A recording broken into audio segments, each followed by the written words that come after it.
Good morning. I'd like to start by saying happy anniversary to my wife. Today we celebrate 34 years of marriage, and it has been wonderful.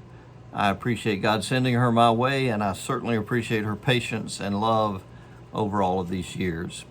But now let's kind of flip everything. I want to get back to what I'm here for, and that's to talk about our disciplines today.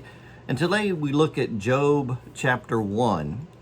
And when we look at Job, nobody really likes to study Job because it's kind of scary. This guy is so good. He loves God with all of his heart. He hates evil with a passion.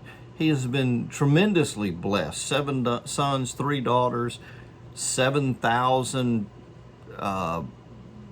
certain beasts, 3,000. I mean, it's ridiculous how well he has done.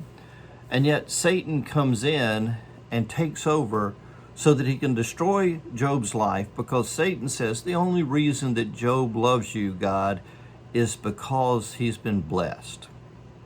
Well, that was the understanding in the Old Testament. It's really an understanding that is prevalent in society today, this idea of a prosperity gospel. Good news happens when you're doing the right things and you're in line with God's will, which would mean that everyone that is cursed, everyone that has any problem that happens in their life, it must have been because they were outside of God's will. And this is devastating if you look at natural disasters. To think that an earthquake or tornado or things like that happen because people are outside of God's will.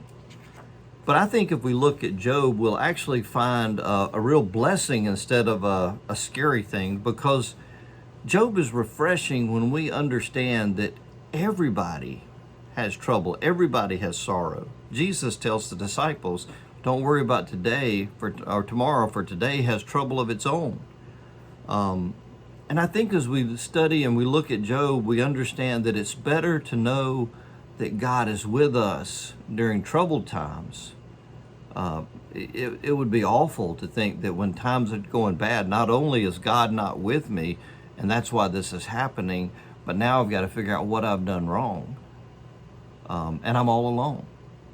So if we see punishment from God, instead of seeing God present with us even in despair, then we start to feel like we're in this little circle and all the pressures of life are pressing in upon us.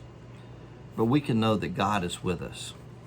Francois Fenelon was a bishop in France in the 17th century. He has got some great quotes. I'd encourage you to look up that name and see some of the quotes that he made. They're just really words of wisdom.